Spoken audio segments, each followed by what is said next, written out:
Olá, louvado seja nosso Senhor Jesus Cristo, para sempre seja louvado, glória ao Pai, ao Filho e ao Espírito Santo, como era no princípio, agora e sempre. Amém. Queridos irmãos e irmãs, paroquianos da nossa paróquia Nossa Senhora da Abadia, Diocese de Cristalândia, aqui de Lagoa da Confusão, graça e paz unidos na fé nesse dia 19 de outubro de 2023, nessa quinta-feira da 28ª semana do Tempo Comum.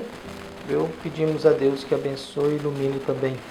Hoje também é dia de São Paulo da Cruz e São João de Prebelfe, dos Santos Isaac. Peçamos a intercessão de todos esses. E o evangelho que nós temos para rezar hoje é tirado de Lucas, capítulo 11, versículos de 47 a 54. O Senhor esteja convosco, Ele está no meio de nós. Proclamação do Evangelho de Jesus Cristo segundo Lucas. Glória a vós, Senhor. Naquele tempo disse o Senhor: ai de vós, porque construís os túmulos dos profetas, no entanto foram vossos pais que os mataram. Com isso vós sois testemunhas e aprovais as obras de vossos pais, pois eles mataram os profetas e vós construís os túmulos. É por isso que a sabedoria de Deus afirmou: eu lhes enviarei profetas e apóstolos, e eles matarão e perseguirão uns deles, a fim de que se peçam contas a esta geração do sangue de todos os profetas, derramado desde a criação do mundo, desde o sangue de Abel até o sangue de Zacarias, que foi morto entre o altar e o santuário. Sim, eu vos digo, serão pedidas contas disso a esta geração. Ai de vós, mestres da lei, porque tomastes a chave da ciência. Vós mesmos não entrastes e ainda impedistes os que queriam entrar. Quando Jesus saiu daí, os mestres da lei e os fariseus começaram a tratá-lo mal e a provocá-lo sobre muitos pontos. Armavam ciladas para pegá-lo de surpresa por qualquer palavra que saísse de sua boca. Palavra da salvação. Glória a vós, Senhor. Lucas usa muito o ai de vós, né? Mateus usa sempre bem-aventurados, mas Lucas ele é crítico a respeito disso. E Lucas faz duras críticas a autoridades. O ai de vós primeiro é da hipocrisia, de que os profetas foram assassinados. E o profeta, a maior parte do Antigo Testamento é o profetismo, né? O Antigo Testamento tem 3 linhas de reflexão: a lei, por Moisés, depois vem o profetismo, os profetas, maiores e menores, depois a sabedoria. A sabedoria é uma parte menorzinha, mas os profetas é o que tomam a maior parte do Antigo Testamento. E o Novo Testamento é predominantemente as cartas de São Paulo. São 27, 13 possivelmente atribuído a São Paulo. Então, o que nós nos encontramos agora? Nos encontramos com essa crítica de Jesus: ai de vós, que fazem túmulos dos profetas e se aproveitam deles, mas foram seus pais que os mataram. Foram seus pais que os mataram. Depois faz uma dura crítica ao ai de vós, os fariseus, os doutores da lei, que impediram as pessoas de compreender, que esconde a ciência, que não deixa as pessoas, porque os doutores da lei faziam isso. Eles escondiam certas informações da Sagrada Escritura para o povo e só deixavam o povo saber aquilo que interessava a eles. Então eles manipulavam a Sagrada Escritura e tudo aquilo que seria uma certa crítica a respeito da conduta deles, aí eles não deixavam o povo saber. Então eles só forneciam para o povo as informações da Sagrada Escritura que pudesse beneficiar a conduta e o agir deles. Por isso Jesus vai dizendo, depois sempre dizendo, será pedido conta a essa geração. Nós vamos pedir conta a essa geração porque vocês mataram os profetas e agora constroem túmulos, mas sabem que seus pais que os mataram. Nós vamos pedir prestação de conta a essa geração, porque há sangue derramado. Ai de vós, mestres da lei, porque tomastes a chave da ciência. Há sangue de profetas derramado. Há um sangue de Caim derramado. ao sangue de Zacarias que foi derramado entre o altar e o santuário. Zacarias foi morto entre o altar e o santuário.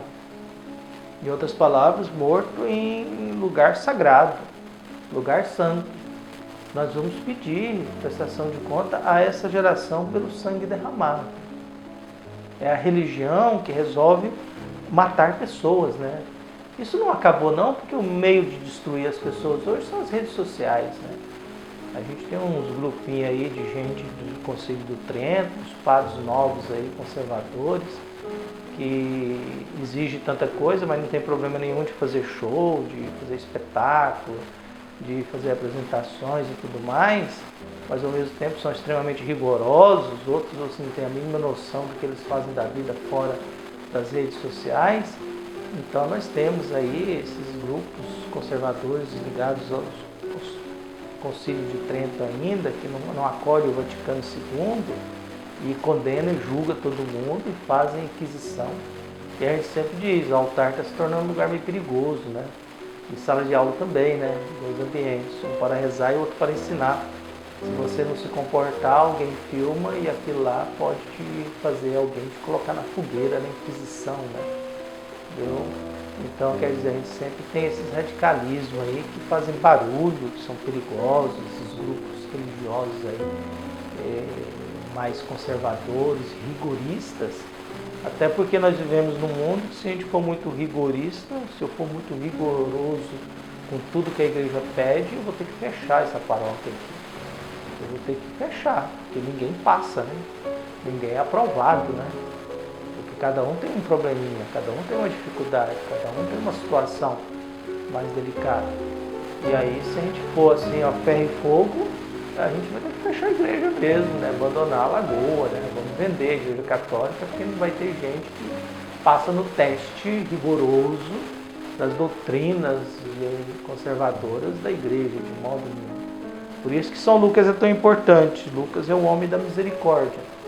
É o Evangelho da Misericórdia, aqui dizendo que está na hora da paciência de Deus. E por isso Jesus tem paciência com isso, mas Jesus não suporta a hipocrisia. Jesus não suporta o fato de sangue derramado em nome de Deus. Caim, aquele que não sentiu inveja do irmão, e Deus o alertou, Caim, para com isso. Entendeu? Para com isso.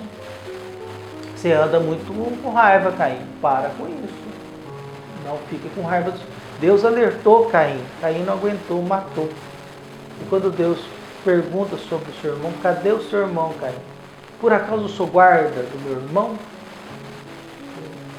Por acaso eu sou guarda do meu irmão? Mas nós somos guardas dos nossos irmãos, sim. A gente tem a responsabilidade de cuidar do outro. A gente tem a responsabilidade de olhar se o meu outro irmão está bem ou não. Não matá-lo porque eu estou com inveja. O outro é assassinado, Zacarias é assassinado entre o altar e o santuário.